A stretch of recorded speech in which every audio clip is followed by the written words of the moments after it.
Hello साथियों, कैसे हैं आप सब। मुझे उम्मीद है कि आप अच्छे होंगे। आज हम इस वीडियो में बात करने वाले हैं किस प्रकार आप ऑनलाइन एग्ज़ाम दे सकते हैं। अगर आपने अभी तक ऑनलाइन एग्ज़ाम नहीं दिया है या कहीं भी अगर दिए भी है तो कोई भी अगर डाउट है कि ऑनलाइन एग्ज़ाम कैसे होता है और किस प्रकार के प्रोसेस से गुजरना पड़ता है और क्या क्या ऐसी गलती नहीं करना है, तो वीडियो को थोड़ा भी स्किप मत कीजिएगा, वीडियो को पूरा देखिएगा, जिससे आपकी कोई भी अगर परेशानी उसमें डाउट आती है तो सभी समस्याओं का सॉल्व आपको हो जाएगा। साथियों, आप जो स्क्रीन पर कुछ दिख रहे हैं, यहाँ सिस्टम नंबर जो कि आप देख रहे हैं C001, जो कि आप राइट साइड देख रहे हैं, ठीक ना। और एक साइड जो देख रहे हैं आपको लेफ्ट साइड फ़ोटो, उसके बाद नाम। जैसे ही आपका डॉक्यूमेंट वेरिफिकेशन हो जाता है, यानी आप एडमिट कार्ड लेके आप अपने सेंटर पे जहां आपका होता है जो वहां अगर चले जाते हैं, उसके बाद क्या होता है, अंदर की जो प्रक्रिया होती है तो वहाँ पहले स्कैनिंग किया जाता है, यानी आपको फिंगरप्रिंट के द्वारा स्कैनिंग किया जाता है कि आप ही वही स्टूडेंट हैं जो कि एग्ज़ाम देने के लिए जा रहे हैं। यानी आपने फॉर्म जब भरा था उसमें जो आधार कार्ड लगा था तो उससे स्कैनिंग किया जाएगा। उसके बाद क्या होगा, आपको एक सिस्टम नंबर पर बैठाया जाएगा, ठीक है ना। तो आपको यह बोला जाएगा कि आपके एडमिट कार्ड में यह लिख देगा कि इतना नंबर सिस्टम पर C0012 या कोई भी अदर हो सकता है, उस पर जाके आपको बैठना है। तो वहाँ आपको एडमिट कार्ड में भी लिख देंगे और वैसे वे लोग बता भी देते हैं, ठीक ना। तो वो अपने मन से नहीं बैठना है, वह सिस्टम नंबर पे आपको जो भी बताया जाएगा वहाँ बैठ जाना, इतना समझ गए। फिर आपको लेफ्ट साइड आपका जो है दो फोटो शो करता रहेगा। एक फ़ोटो जो कि आप जब फॉर्म एप्लीकेशन का फॉर्म भरे थे, यानी जब आप ऑनलाइन एग्ज़ाम दे रहे थे, देने के लिए जब फॉर्म भरे थे वो होगा, और उस डेट का जिस डेट में आप एग्ज़ाम देने के लिए जा रहे हैं, ठीक ना। उसके साथ क्या होगा, यहाँ आपका नाम शो करता रहेगा, नाम शो करेगा, देख लीजिएगा, आपका नाम है, आपका फ़ोटो है, और आपको इस सिस्टम नियम के तहत जो है, जो भी अकॉर्डिंग जो रूल होता है उसके तहत आपको एक सिस्टम नंबर दिया जाता है और सिस्टम नंबर के तहत आप क्या करते हैं, बैठ जाते हैं। इतना प्रोसेस जान गए। उसके बाद आगे की प्रक्रिया होती है लॉगिन की। जैसे ही लॉगिन की प्रक्रिया होगी तो आप ऊपर में जो कि है कॉन्टैक्ट का जो है आप जो देख रहे हैं वहाँ आपका रोल नंबर होगा। इसके साथ साथ जो लॉक है नीचे में मैं आपको दिखाने की कोशिश कर रहा हूँ, यहाँ लॉक जो देख रहे हैं ये पासवर्ड है। तो पासवर्ड क्या होता है, आपका डेट ऑफ बर्थ होता है। जैसे किसी स्टूडेंट का 10/5 अगर 1998 है तो 10 लिखना है 10 और 5 जो है तो 05 लिखना है, ठीक ना। और उसके बाद 1998 जिसका जो है वह लिख सकते हैं। वैसे आपको ये सभी बात जो है, ये पासवर्ड की बात, ये आपको जब आप हॉल में जाएंगे तो ये आपको अलाउंस के द्वारा बताते रहते हैं, ठीक ना।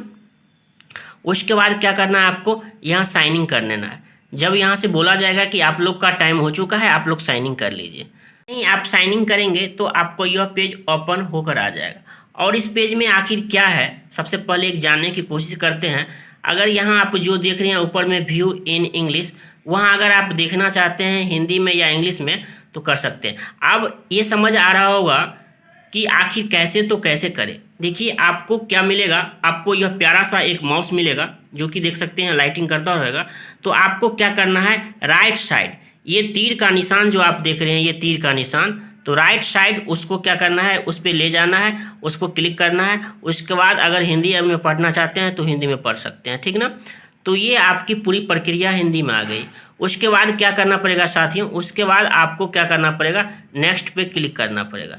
तो नेक्स्ट पे जैसे ही क्लिक करेंगे तो आपको देख सकते हैं, उसको पढ़ सकते हैं, चूज योर डिफ़ॉल्ट लैंग्वेज। आप जो एग्ज़ाम है किस लैंग्वेज में देना चाह रहे हैं, तो आप हिंदी भी कर सकते हैं, इंग्लिश में कर सकते हैं।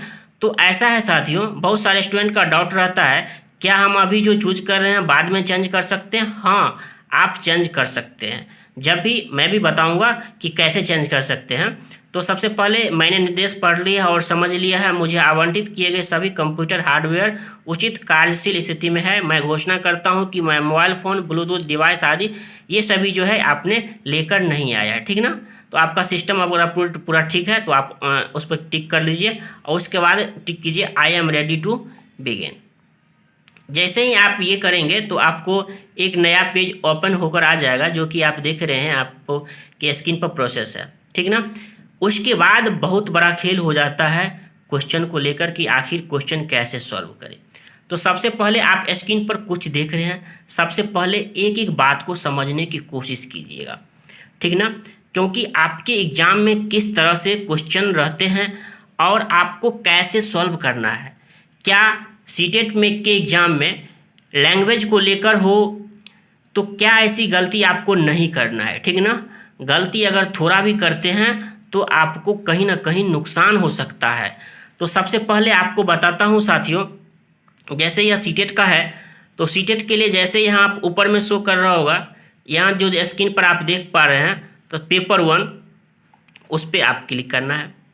जैसे ही आप क्लिक करेंगे तो आपको ये 3 खुल के आ जाएगा, ये child development and pedagogy, mathematics और इन्वायरमेंट, ठीक ना।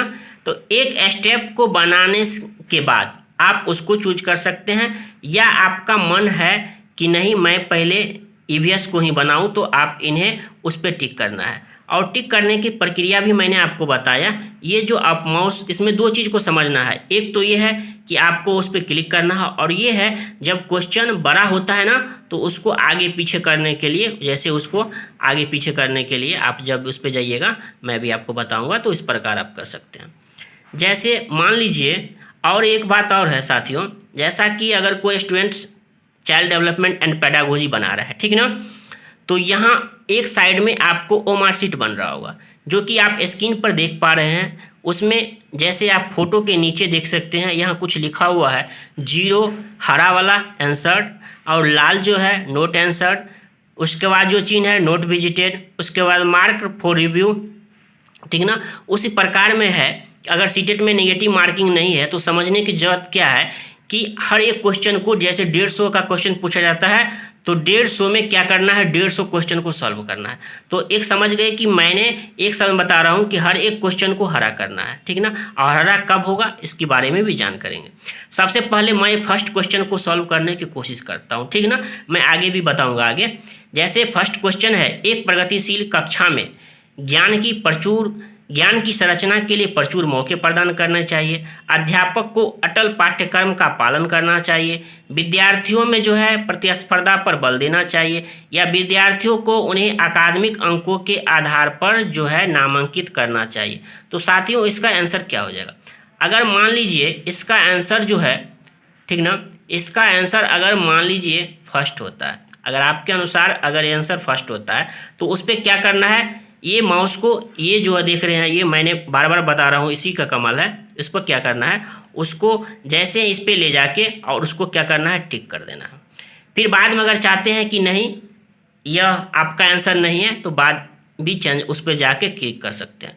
एक बात और बता देता हूँ साथियों, अगर आप ओमार शीट पर जो देख रहे हैं ओमार शीट, अगर आप डायरेक्ट 2 पर चले जाते हैं तो आपका यह काउंट नहीं हुआ, यानी यह गलती मत कीजिएगा। जैसे 2 बना लिए उस पर टिक है, जैसे आप उस पर कीजिएगा टिक तो है लेकिन आपका क्वेश्चन सेव नहीं हुआ, यानी इसका मतलब है कि आपने इसका जवाब नहीं दिया है और इसका नंबर नहीं जुटेगा। तो साथियों क्या करना पड़ेगा साथियों, सबसे पहले आपको फर्स्ट नंबर क्वेश्चन पे जाना है, ठीक ना। तो फर्स्ट नंबर क्वेश्चन पे जाते हैं तो क्या करना, देखिए अब जब फर्स्ट नंबर क्वेश्चन पे आए तो कहीं टिक नहीं लगा हुआ है, तो क्या करना है, उसको पहले उसमें जाके टिक करना है जैसा कि आप देख रहे हैं। उसके बाद आपको एक चीज़ दिख रहा होगा, सेव एंड नेक्स्ट, ठीक ना। तो हर एक क्वेश्चन को सेव एंड, जैसे मैंने इस पर क्लिक कर रहा हूँ सेव एंड नेक्स्ट, तो सेव एंड नेक्स्ट जैसे क्लिक किया तो आपको पता लग गया कि यहाँ हरा का चिन्ह लग गया, और आंसर की ऊपर जो हरा का चिन्ह लगा हुआ इसका मतलब होता है आपने उसे आंसर किया, ठीक ना। तो जो अगर 30 स्टेप में होता है, अगर 30 नंबर का बाल विकास है, 30 मैथ है, 30 ईवीएस है और 30 अगर आपका लैंग्वेज पेपर है, तो हर एक क्वेश्चन को हरा करना है। ये सारे जो है ये डाउट है, ये बहुत सारे डाउट समस्या का जो होता है ये स्टूडेंट बना लेते हैं, पता चलते हैं मेरा तो एक भी बना हुआ नहीं है, तो ऐसी गलतियों से बचना है, ठीक ना। फिर आपको क्या लग रहा है कि मान लीजिए 3 नंबर 2 क्वेश्चन को नहीं बनाना है, फिर 3 पे चल जाना है, कोई बात नहीं, अगले पर चले जाइए।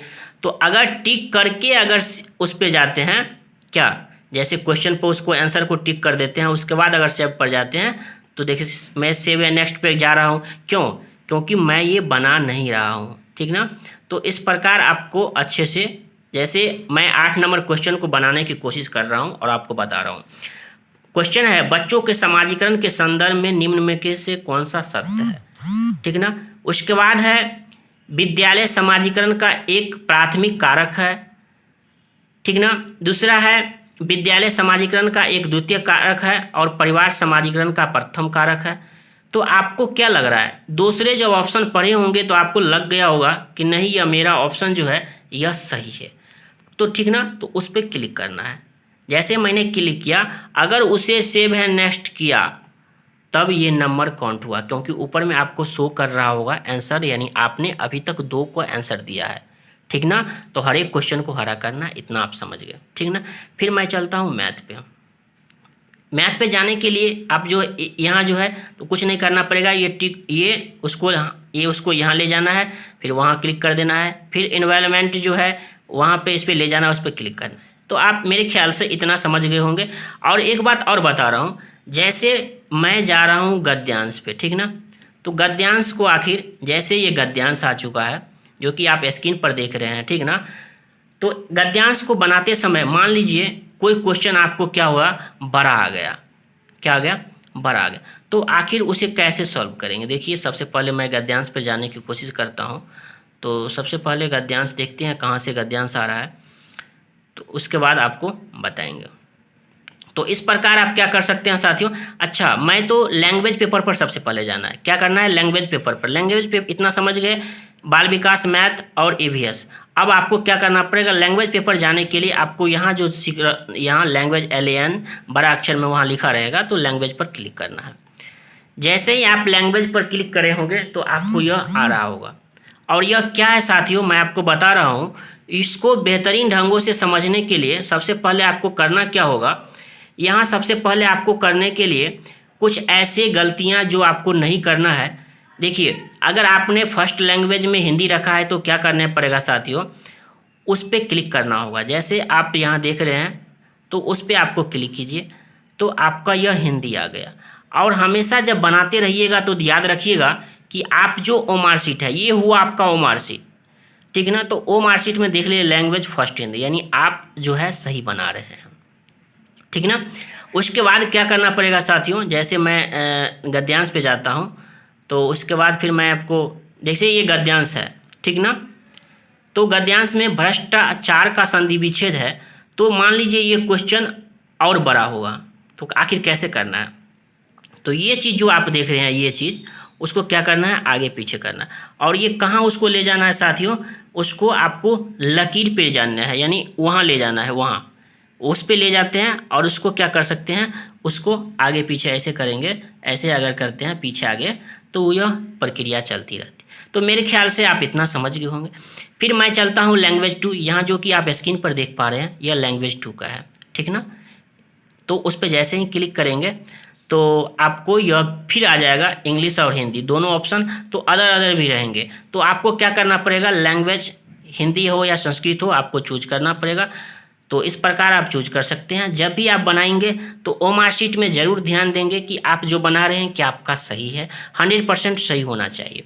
तो इस प्रकार मेरे ख्याल से बेहतरीन ढंगों से को मैंने समझाया इस वीडियो में, एक छोटी छोटी बातों को। और साथियों आपको बता दूं कि आप जो स्क्रीन पर देख रहे हैं वो आपको मिलेगा, और आपको एक प्यारा सा माउस मिलेगा। यानी आप जो देख रहे हैं ये आपको कुछ नहीं मिलने वाला है। आपके पास कीबोर्ड रहेगा लेकिन वो नीचे में रहेगा, सिर्फ एक माउस रहेगा और आपको एक कंप्यूटर रहेगा। तो उसी के सहारे आपको बनाना है। कहीं भी कोई दिक्कत होती है तो आपको, यहाँ बहुत सारे लोग होते हैं, उन्हें आप हेल्प ले सकते हैं, वे बताने के लिए ही रहते हैं, ठीक ना। उसमें कोई डरने की बात नहीं है, कुछ नहीं होता है, बेहतरीन ढंगों से आप इन्हें दे सकते हैं। तो मेरे ख्याल से आप ज़्यादा से ज़्यादा अपने कंप्यूटर से, लैपटॉप से ज़्यादा या मोबाइल में भी करना है तो आपको क्या करना पड़ेगा, मोबाइल से भी प्रैक्टिस कर सकते हैं मॉक टेस्ट के द्वारा।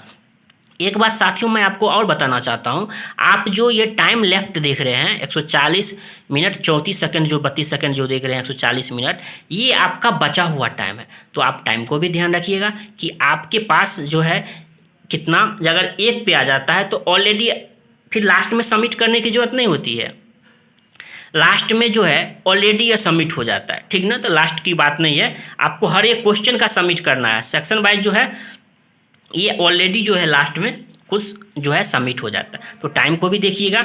तो मुझे उम्मीद है कि आपको ये वीडियो पसंद आया होगा। अगर चैनल पे पहली बार आए हैं तो चैनल को सब्सक्राइब कर लीजिए, और मुझे उम्मीद है कि आपको ये वीडियो पसंद आया होगा। अगर कहीं भी अगर डाउट है तो आप हमें कमेंट बॉक्स में ज़रूर बताइए, हम आपके कमेंट का जवाब ज़रूर देंगे। तो आशा करता हूँ आपको वीडियो पसंद आया होगा। तो अगर कहीं भी डाउट है तो हमें ज़रूर बताइए। धन्यवाद। और वीडियो को ज़्यादा से ज़्यादा प्लीज़ शेयर ज़रूर कीजिए, बहुत मेहनत से वीडियो बनती है। धन्यवाद।